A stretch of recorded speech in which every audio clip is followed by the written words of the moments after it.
देश में किस तरह निवेश एक सशक्त और उभरता हुआ केंद्र बनता जा रहा है। अब समय है उन अनगिनत अवसरों को और करीब से समझने का जो इस राज्य को निवेशकों की पहली पसंद बना रहे हैं।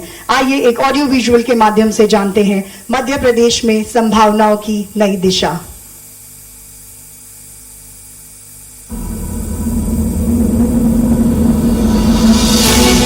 If you seek a land wherein finite possibilities meet boundless opportunities, if you see the nation's largest solar and hydropower plants exist alongside one another on Narmada River, if you're passing through Asia's longest high-speed automotive testing track, if you find more than 300 pharma and medical devices or medtech companies in one land and medicines being exported to 160 countries, if you witness a thriving agricultural ecosystem that produces 27% of India's organic crops and as many as 11 agroclimatic zones, which is the highest in the nation. If you're exploring a vast industrial land bank of more than 1 lakh acres, if you're not facing land and labor issues at all, if you're finding ample raw material for cotton, silk and man-made fiber, if you meet talent from India's first Global Skills Park, IIT, IIM, NID, NIFT, MANIT and many prestigious institutions near you,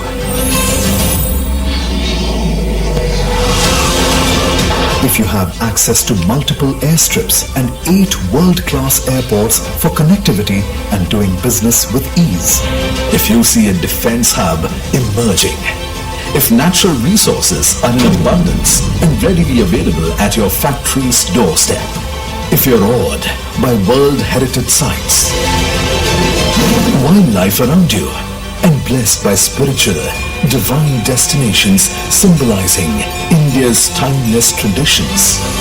If you're looking to expand your business in an ecosystem that offers unparalleled ease and comprehensive support from the government, if you experience dynamic leadership and investor-centric policies creating an ecosystem for the next industrial revolution, when you find infinite possibilities align in one place, you know you are in Madhya Pradesh, the heart of India, where tradition meets innovation and opportunities are ever expanding. The state is building the foundation of a Viksit Madhya Pradesh and contributing actively to the vision of a Viksit Bharat. Come to Madhya Pradesh, the land of infinite possibilities.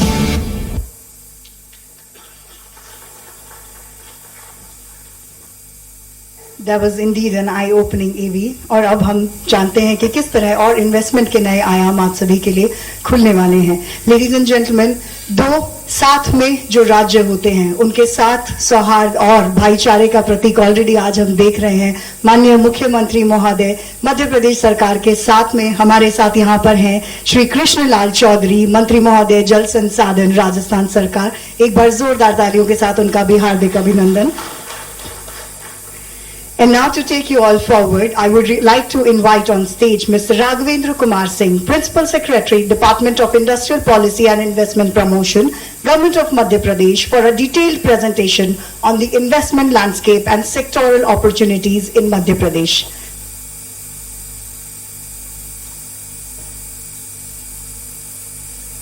Vande Mataram, नमस्ते जयपुर। अनंत संभावनाओं से भरे हुए मध्य प्रदेश और उसमें अपने अथक प्रयासों से अहर्निश उन्हें साकार करते हुए माननीय मुख्यमंत्री जी आज के इस कार्यक्रम में उपस्थित राजस्थान सरकार के माननीय मंत्री श्री कन्हैयालाल चौधरी जी, श्री देवेंद्र सिंह शेखावत जी, श्री महावीर प्रताप शर्मा जी, श्री एन.के. जैन साहब, श्री रजनीश भंडारी जी, श्री के.एल. जैन जी, श्री मनीष गुप्ता जी, श्री ओंकार बागरिया जी, श्रीमती अंजू सिंह जी और यहाँ पर सभागार में उपस्थित सभी को मैं हृदय से धन्यवाद ज्ञापित करता हूं। आज के इस कार्यक्रम में आप लोग यहां पर पधारे हैं और मैं मध्य प्रदेश की बात यहां पे आपके समक्ष रखना चाहता हूं। मध्य प्रदेश इन्वेस्टमेंट अपॉर्चुनिटीज के नजरिए से अगर देखें तो अपार संभावनाएं यहां पे हैं और सबसे पहला जो फैक्ट आपके सामने रखना चाहूंगा कि इन इन्वेस्टमेंट अपॉर्चुनिटीज को साकार करने के लिए माननीय मुख्यमंत्री जी ने लीडिंग फ्रॉम द फ्रंट के नजरिए से ये विभाग औद्योगिक नीति और निवेश संवर्धन का विभाग स्वयं माननीय मुख्यमंत्री जी उस विभाग के भार साधक मंत्री हैं। तो किस तरह से ये चीजें उनकी प्रायोरिटी पे पहले नंबर पे हैं, ये आपके समक्ष मैं इसको रखना चाहता हूं।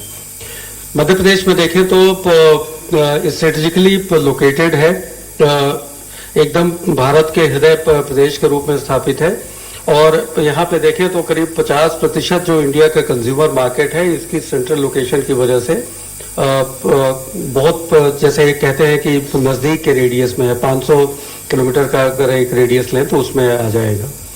एबंडेंस स्किल मैन पावर है और वो भी लो कॉस्ट पे, जीरो मैन डेज लॉस हैं, कभी कोई लेबर ओरिएंटेड लेबर रिलेटेड कोई प्रॉब्लम नहीं रही। लीडिंग प्रोड्यूसर्स हैं डायमंड, कॉपर, मैग्नीज में, फूड ग्रेन प्रोडक्शन में भारत में दूसरे स्थान पे, हॉर्टिकल्चरल और जो हमारी डेयरी रिलेटेड प्रोडक्ट्स हैं उनमें भी काफी हाई रैंकिंग वाला प्रदेश है Madhya Pradesh. Power surplus state है, 31 गीगावाट की हमारी पावर सप्लाई है और रिन्यूएबल एनर्जी का पोर्शन करीब करीब 1/5 है। माननीय प्रधानमंत्री जी का जो एक उद्घोष है कि हम 2030 तक करीब 550 gigawatt electricity renewable energy sources से ले आए, तो मध्य प्रदेश भी इसमें अपनी एक बड़ी भूमिका, राजस्थान की ही तरह से मुझे पता है कि राजस्थान ने काफी तेजी से रिन्यूएबल एनर्जी के सेक्टर में प्रयास किया है। मध्य प्रदेश भी एक बड़ा योगदान देगा और अगले 4 से 5 वर्ष में हमारा जो एनर्जी बुके होगा उसका 50% के करीब हम रिन्यूएबल एनर्जी सोर्सेज से ले पाएंगे। एबंडेंस ऑफ वाटर सप्लाई है, more than 1000 million cubic metre water हमारे पास बहुत ही कम रेट पे उपलब्ध है। रोबस्ट इंफ्रास्ट्रक्चर है, 8 हमारे पास एयरपोर्ट्स हैं, इकोनॉमिक कॉरिडोर है और 1 लाख से एकड़ से ऊपर इंडस्ट्रियल लैंड हमारे पास उपलब्ध है। मध्य प्रदेश की नीतियों की चर्चा करें तो पिछले वर्ष 25 फरवरी को माननीय प्रधानमंत्री जी के कर कमलों से 18 नई नीतियां समर्पित की गई थी और इन 18 नीतियों में अलग अलग क्षेत्रों के लिए थी। मैं इंडस्ट्रियल प्रमोशन पॉलिसी की जो नीति है उसके बारे में मैं अगर बताऊं तो हम कैपिटल सब्सिडी 40% तक देते हैं और विशेष तौर पे इसमें जो फार्मूला हमारा है एमएसएमई यूनिट को सपोर्ट ज्यादा बड़ा है और वो धीरे धीरे उसको एक कर के माध्यम से हम कम करते हैं, पर 40% तक का सपोर्ट है। अगर 83 करोड़ तक का भी अगर निवेश करते हैं तो आपको 40% का सपोर्ट मिलेगा। कैपिटल सब्सिडी के ऊपर हम एम्प्लॉयमेंट का मल्टीपल देते हैं, अगर एम्प्लॉयमेंट जनरेटिंग सेक्टर है तो 1.5 तक आपको मल्टीपल मिल सकता है। एक्सपोर्ट का मल्टीपल है, एक्सपोर्ट ओरिएंटेड है तो आपको 1.3 तक का मल्टीपल मिल सकता है। अगर हमारी नॉन इंडस्ट्रियलाइज या लेस इंडस्ट्रियलाइज एरिया में अगर आप काम करेंगे तो 1.3 तक का मल्टीपल वहां भी उपलब्ध है और एफडीआई का भी मल्टीपल है, अगर फॉरेन डायरेक्ट इन्वेस्टमेंट आप लेके आ रहे हैं तो 1.2 तक का मल्टीपल मिल सकता है और ये मल्टीप्लीकेशन एक से दूसरे का सब कंटिन्यूअस मल्टीप्लीकेशन है, तो काफी जबरदस्त सपोर्ट हम इस हिसाब से देते हैं। 50% तक आपका जो एक्सपेंडिचर है ग्रीन इंडस्ट्रियलाइजेशन पे उसे सपोर्ट करते हैं। एक्सपोर्ट फ्रेट की सब्सिडी 50% तक है जो 5 वर्षों में 2 करोड़ तक हो सकती है और 25% जो आपका एक्सपेंडिचर है उस R&D फैसिलिटी पे उसको सपोर्ट करते हैं। स्टैंड एलोन अगर यूनिट्स हैं तो उनको 25% का सपोर्ट 25 करोड़ तक का हम दे सकते हैं। इंडस्ट्रियल हाउसिंग में वायबिलिटी गैप फंडिंग 40% तक का है। इनके अलावा 10 जो सेलेक्ट सेक्टर्स हैं उसके बारे में मैं आगे बताऊंगा, उन पे एडिशनल इंसेंटिव्स हैं और माननीय मुख्यमंत्री जी कस्टमाइज पैकेज भी मेगा इंडस्ट्रीज को उनके मार्गदर्शन में एक मंत्रिमंडलीय उप समिति है जो इस पे विचार करती है और उसमें एक राज्य समय की प्रगति उसके नेतृत्व की दृष्टि और संकल्प से तय होती है और मध्य प्रदेश आज जिस तेजी से विकास की नई ऊंचाइयां छू रहा है उसके पीछे है एक सशक्त और दूरदर्शी नेतृत्व। माननीय मुख्यमंत्री महोदय डॉक्टर मोहन यादव जी के कुशल मार्गदर्शन में मध्य प्रदेश निवेश, उद्योग और नवाचार के क्षेत्र में निरंतर नई ऊंचाइयां प्राप्त कर रहा है और आने वाले समय में यह उड़ान और भी ऊंची होने वाली है। मैं सादर आमंत्रित करना चाहूंगी माननीय मुख्यमंत्री महोदय जी को कि वे अपने प्रेरणादायक विचारों से हम सभी को मार्गदर्शन प्रदान करें। आप सभी से गुजारिश है करतल ध्वनि के साथ माननीय मुख्यमंत्री महोदय का स्वागत करें।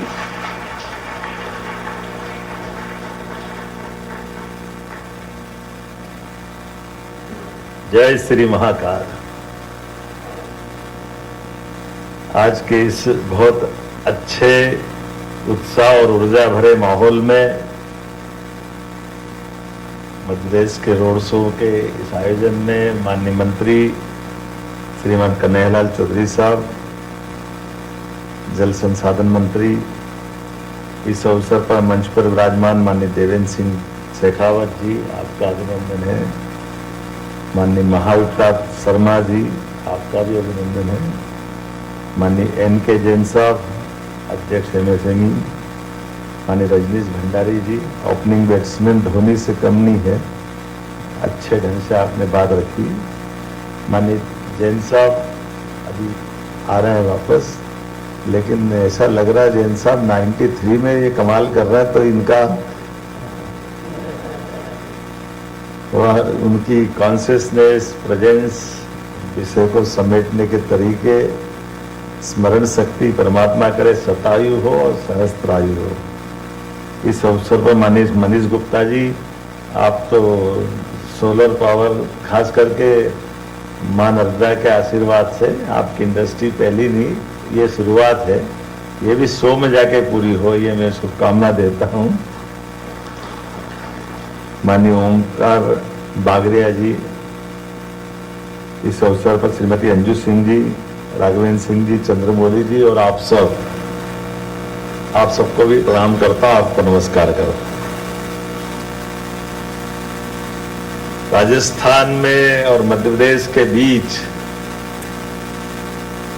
हमारे बीच ऐसे सबसे अच्छा संबंध माना जाता रोटी बेटी का संबंध, रोटी पानी का संबंध। तो दाल बाटी तो साथ में होती थी और पानी का और आनंद आ गया, पार्वती काली सिंह चंबल के साथ तो संबंध पक्का ही हुआ है।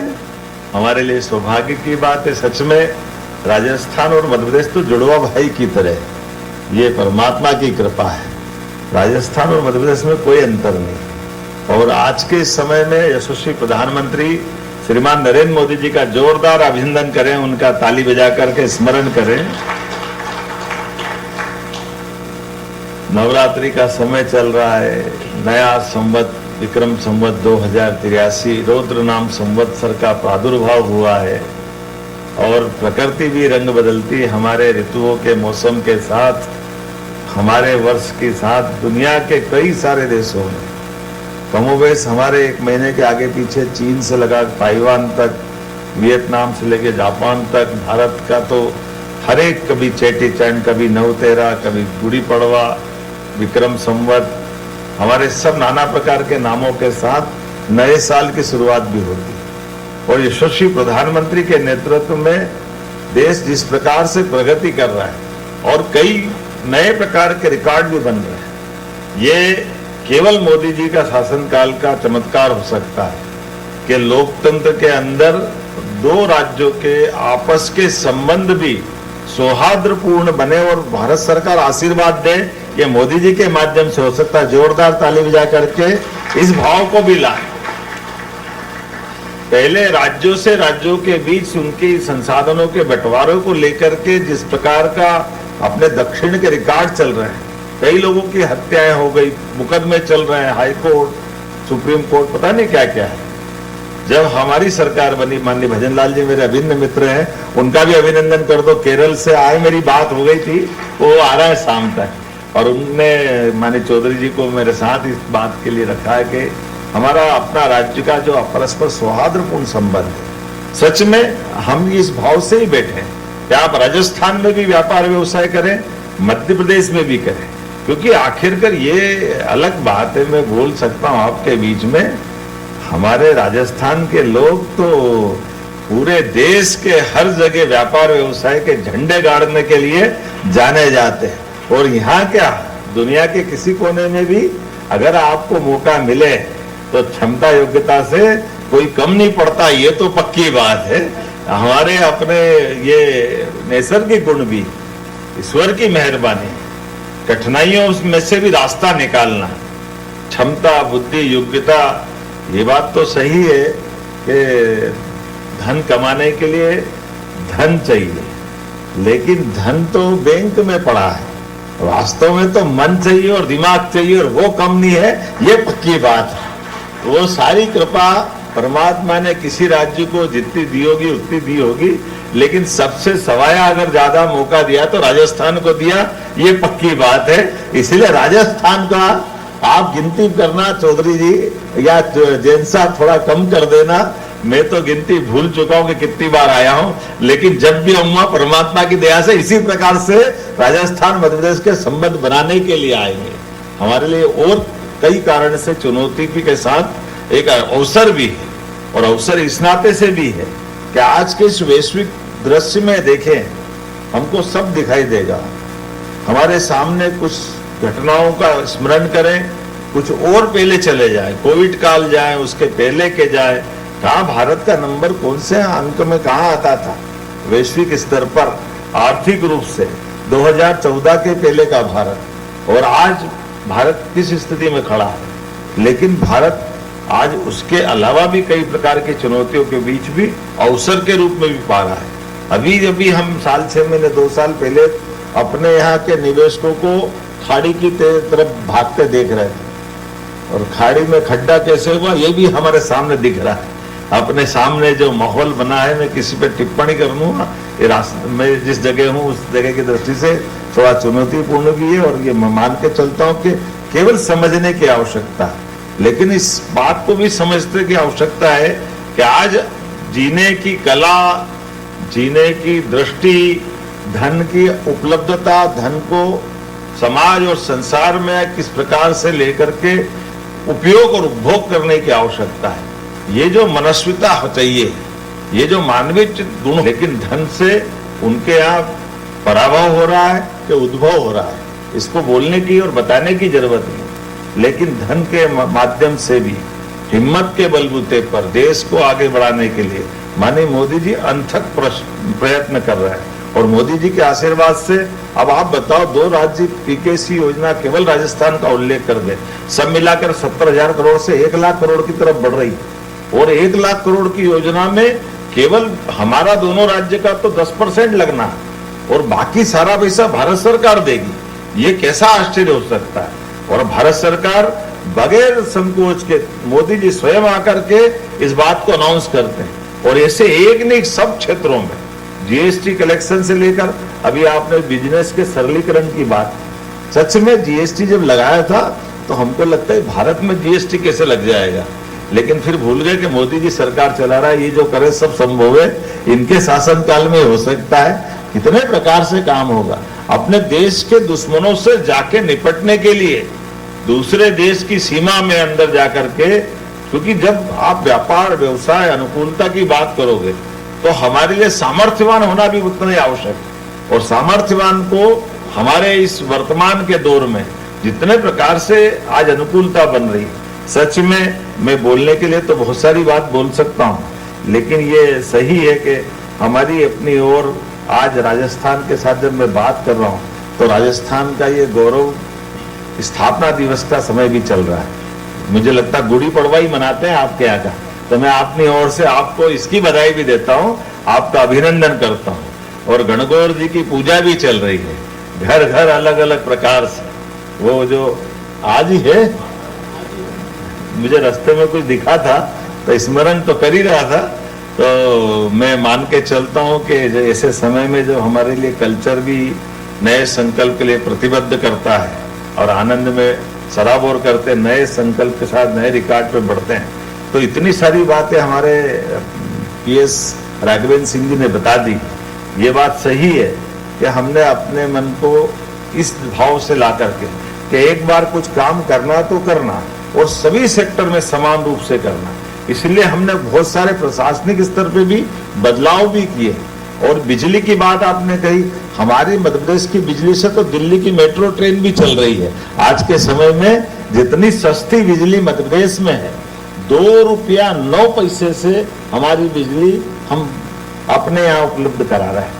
कितने प्रकार से क्या क्या सोच रहे हैं, कुछ कल्पना करना कठिन है, लेकिन हर एक तरह से व्यापार व्यवसाय को बढ़ाने के लिए एमएसएमई, हेवी इंडस्ट्री, लघु कुटीर उद्योग और सभी प्रकार के क्षेत्र में जितने प्रकार से कर सकते हैं वो हम लगातार कोशिश भी कर रहे हैं। और उसी प्रकार से इंडस्ट्रियों का प्रकार भी हमारे लिए आज उतना ही महत्व का है। माइनिंग सेक्टर के अंदर में भी बहुत तेज गति से हम आगे बढ़ रहे हैं। और माइनिंग सेक्टर के अलावा जैसे वर्तमान के दौर में हेल्थ के मामले में भी मेडिकल कॉलेज खोल रहे हैं। अब मेडिकल कॉलेज में भी हमने पीपीपी मॉडल पे 10 साल के लिए हमारा 300 बेड का हॉस्पिटल आपको देंगे और 30 एकड़ जमीन 1 रुपए में देंगे। आप मेडिकल कॉलेज के लिए हॉस्पिटल हमारा वापरो, बाद में अपना मेडिकल कॉलेज के साथ में अपना पढ़ाने की बिल्डिंग बना लो। और पढ़ने वाले बच्चों की जो सरकारी बच्चे जिस कोटे से आएंगे, जितने बच्चे पढ़ के निकलेंगे, उसमें अगर आपने फीस रखी और फीस के लिए भी बच्चों को आपको देखने जाने की जरूरत नहीं, वो सारी 70 लाख 80 लाख जो भी फीस होगी वो भी सरकार आपको बच्चों को लोन दे देगी। और ताकि डॉक्टर बनाना हमारा काम है, आपका काम मेडिकल कॉलेज चलाना। और उस निकले वाले बच्चे से फिर 5-6 साल में उनको अपनी नौकरी दे करके उनसे हम अपनी उस हिसाब किताब को करते रहेंगे। आपका मेडिकल कॉलेज भी चलता रहेगा, हमारी हेल्थ की सुविधा भी चलती रहेगी और ये मल्टीपर्पज काम होता रहेगा। आज के समय में ऐसे कई सारे बदलाव हमने कर दिए। ऐसे इसी के समान आज के समय में दूध उत्पादन के लिए भी हम आगे बढ़ रहे हैं। दूध उत्पादन के लिए आप गौशालाएं भी हम बड़ी बड़ी खुलवा रहे हैं। आज के समय में कार्बन वाली खास करके आपके यहाँ इसी का चुनौती भी है ना इंडस्ट्री वालों के लिए। तो इंडस्ट्री वालों की दृष्टि से 5,000 से 50,000 तक की गौशाला आप खोलो तो गौशाला के लिए 200 एकड़ से लेके 400, 500, 700 एकड़ जमीन भी हमारी तरफ से देंगे। प्रति गोमाता 40 रुपया रोज आपको देंगे। दूध भी आप बेचो, बाद में गोबर का गौमूत्र का जो उपयोग करना वो भी आप करो और उसके माध्यम से कार्बन क्रेडिट भी आप लो। और हमारी अपनी इस भावना के बलबूते पर भविष्य में गोवंशी नस्लों का सुधार भी कराए, दूध का उत्पादन भी बढ़ाए और डेयरी में भी मदद करें। अपने यहाँ तो दूध दही का देश है, दुनिया में भारत की पहचान काय से है, राम और कृष्ण के समय से। और ऐसी गौशालाओं को भी प्रोत्साहन दे रहे हैं और व्यक्तिगत भी डेयरी के लिए उत्पादन बढ़ावा दे रहे हैं। इसलिए हमारी सरकार ने, माननीय मंत्री जी, हमने तो निर्णय किया है कि कक्षा 1 से लेकर के 8 तक के सारे बच्चों को सरकार की तरफ से सरकारी स्कूल में फ्री दूध पिलाने की व्यवस्था भी हमारी तरफ से होने वाली है कि बच्चे भी हष्ट पुष्ट हो, आगे बढ़े। जब कुपोषण की बात करेंगे तो काय के अंडे मंडे की बात करो, दूध पिलाओ, आगे बढ़ाओ। होना चाहिए कि नहीं होना चाहिए? दूध का आनंद है तो दूध ही है ना। हम अंडे के विरोधी नहीं, लेकिन अगर दूध उपलब्ध हो तो दूध ही मिलना चाहिए। इससे अच्छी क्या बात हो सकती है? ऐसी कई प्रकार की इंडस्ट्रियों में, खासकर होटल आप डालना चाहते हैं, 100 करोड़ के होटल डालो, 30 करोड़ की हमारी कैपिटल में उसमें सब्सिडी है। आप हॉस्पिटल डालो 100 करोड़ का, उसमें भी 30% हमारी तरफ से सब्सिडी देने को तैयार है। एक एक करके हर क्षेत्र में जितने अच्छे प्रकार से हो सकता है हम हर एक प्रकार से प्रोत्साहन देने के लिए आए। और ये पॉलिसियां सरलीकृत भी इसीलिए की है। 26 प्रकार की पॉलिसियां हमने लागू की है और उससे आगे आप तो स्पेस पॉलिसी भी हम ला रहे हैं, एआई पॉलिसी भी ला रहे हैं, हर सेक्टर में बढ़ने के अलावा भी। और मैं, आपने देखा होगा थोड़ा यार नया प्रकार का डिजाइन भी है, ये प्रतिबद्धता भी है। बार बार आना तो ठीक ही ठीक है। जैन साहब की दृष्टि एक तरफ और छूट गई। मैंने आपको यह स्मरण करा रहा था कि हम अपने इन कामों के लिए इतना अच्छा स्पेस देते हैं कि पहले सारे उद्योगपति बोले और मुख्यमंत्री बैठे बैठे घंटे 2 घंटे सुनने। ये भी तो बड़ी बात है कि नहीं? ये भी तो कम बड़ी बात। जब काम का धंधा का और अच्छे प्रकार से व्यवस्था का काम का सवाल हो तो घड़ी बंद करके बैठने की जरूरत होना चाहिए कि नहीं होना चाहिए? दिल खोल के सुनो, सबकी बात सुनो, सबके आइडिया काम आएंगे और उसी से तो रास्ता निकलेगा। जब हमको ठोस काम करना है तो मनस्थिति भी वैसी चाहिए। और जैसे आपने कहा फॉरेस्ट बढ़ रहा है, वो आप टाइगर देख करके आए, अब टाइगर सफारी हमने अपने रीवा में बना दी और रीवा के अंदर में एयरपोर्ट भी चालू कर दिया है और एयरपोर्ट के माध्यम से हमने अपनी एविएशन पॉलिसी मध्य प्रदेश सरकार ने चालू की और मध्य प्रदेश सरकार में एविएशन पॉलिसी के बलबूते पर आप सिंगरौली भी प्लेन से जा सकते हो, आप रीवा भी प्लेन से जा सकते हो और भारत सरकार की जितनी एविएशन कंपनी वो सब जोड़े जोड़ी मध्य प्रदेश आ रही है, क्योंकि हेलीकॉप्टर में भी और हवाई जहाज में भी दोनों जगह हम बिजी अब दे रहे हैं।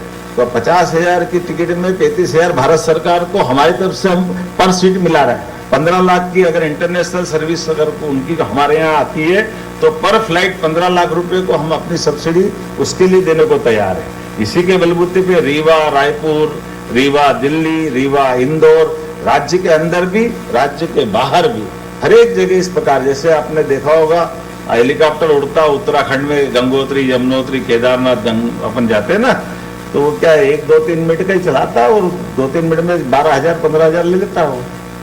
हमारे यहाँ आप उज्जैन, ओंकारेश्वर, उज्जैन, इंदौर की यात्रा करो हेलीकॉप्टर में, तो हेलीकॉप्टर में आपसे तो लगभग 1 से 1.5 घंटे की फ्लाइंग दोनों तरफ होगी।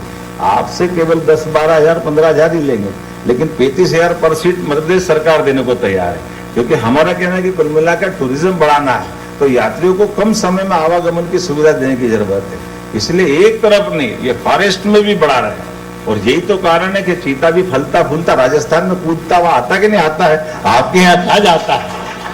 अब हमारे कोई रोके से रुक रहा है क्या? वो तो बढ़ ही रहा है, किधर किधर घुस जाएगा पता ही नहीं चलता है, फिर लाते पकड़ के फिर आ जाता हूँ। तो आप अपन मनुष्यों को भी बढ़ाए, जानवर का आनंद भी ले। और केवल एक ये नहीं, टाइगर का भी ऐसे ही सवाल है। अब आपके अभी आपने कहा टाइगर कम है तो पानी में भेजा, टाइगर भी भेजा हमने गए महीने आपके यहाँ राजस्थान में। राजस्थान कोई दूसरा थोड़ी है, हमारे ही घर है। राजस्थान में भी लोग आकर के अपने वनांचल के लिए जो टूरिज्म बढ़ता है तो सब प्रकार से होता है। और चिंता मत करो, चीता भी बहुत तेज गति से बढ़ रहा है। आने वाले समय में ऐसे बहुत सारे जानवर, यही तो हमारे यहाँ भी हम सर्वाइव पहली बार करा रहे हैं। अभी मैं बीते समय गया था असम, और असम में माननीय मुख्यमंत्री जी से बात की, हमने कहा जंगली भैंसे हमारे यहाँ 100-150 साल पहले होते थे, अब खत्म हो गए। तो अभी उनसे कहा कि आप एक काम करो, हमारे यहाँ जो है हम आपको देते। उन्होंने कहा हम आपके यहाँ घड़ियाल है, मगर है, वो हमारे यहाँ नहीं। हमने कहा हम आपको उठा के दे देते हैं और उनके यहाँ से जंगली भैंसे हमारे यहाँ ले आते हैं। तो जब व्यापार व्यवसाय कर सकते तो हमारे जंगल भी आबाद होना चाहिए कि नहीं होना चाहिए। मैं तो आपको भी देखता हूँ, आपका विभाग इतना अच्छा, चंबल नदी मध्य प्रदेश और राजस्थान के साथ बहती है। एक घाटा हमारा हो रहा था कि हम थोड़ी समझदारी जरूर करिए।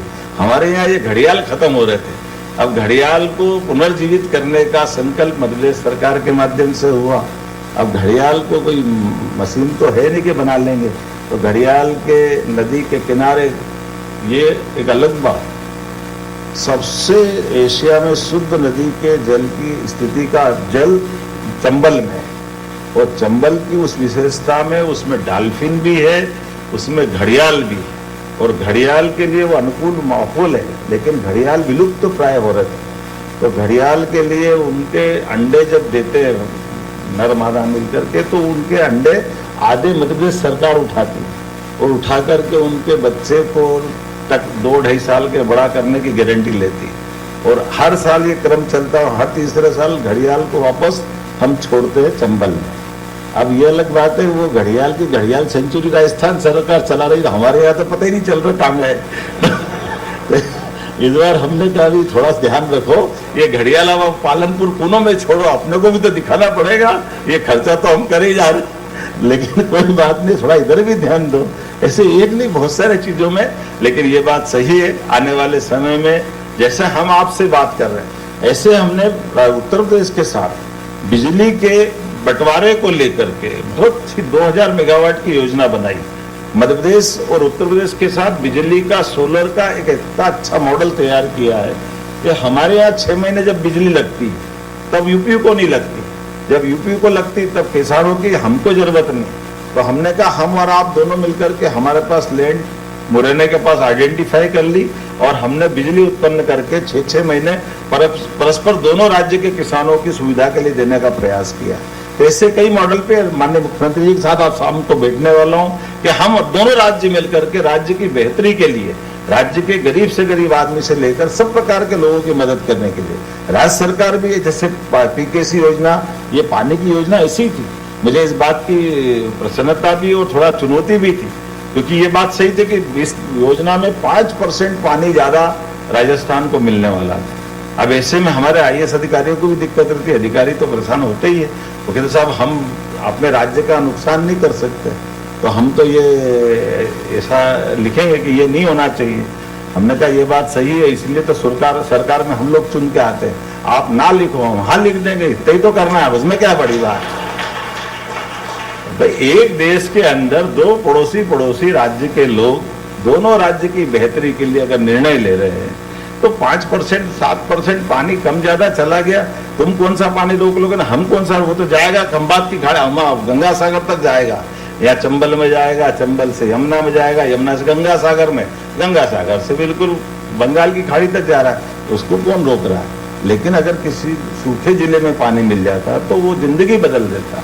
इसी बात की तो आवश्यकता है। मुझे इस बात की प्रसन्नता, हमारी ब्यूरोक्रेसी ने बहुत अच्छे से इस बात को समझा है और बहुत अच्छे से बात रखते हैं, और आपके अपने सबके बीच में यही समय है, सही समय है, हम इसका उपयोग करें। आप भी आगे बढ़े, हम भी आगे बढ़े, मध्य प्रदेश भी आगे बढ़े, देश आगे बढ़े, राजस्थान आगे बढ़े। इसी बात के लिए बहुत सारी अनुकूलता है, इसको बनाए रखें। आज के इस अवसर पर पुनः आप सबका वंदन, अभिनंदन, बहुत बहुत धन्यवाद।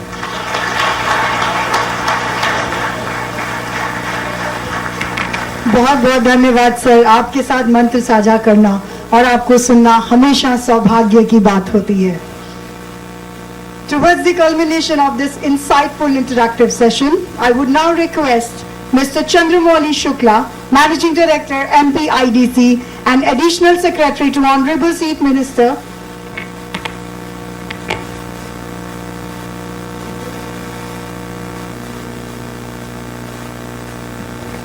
with a slight change, I would request Mr. N.K. Jain to please come up right here on the stage and extend the vote of thanks for everyone.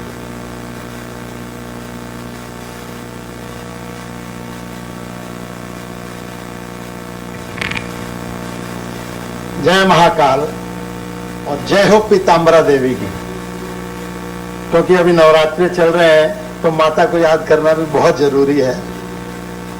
सर्वप्रथम मैं हमारे आज के सम्मानित अतिथि जिन्होंने इस सभा का आयोजन किया है, डॉक्टर मोहन यादव जी, जो मुख्यमंत्री हैं मध्य प्रदेश के, हमारा पड़ोसी राज्य है।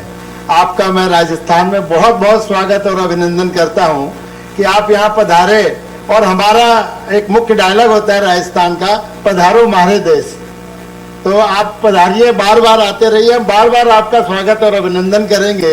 पुनः बहुत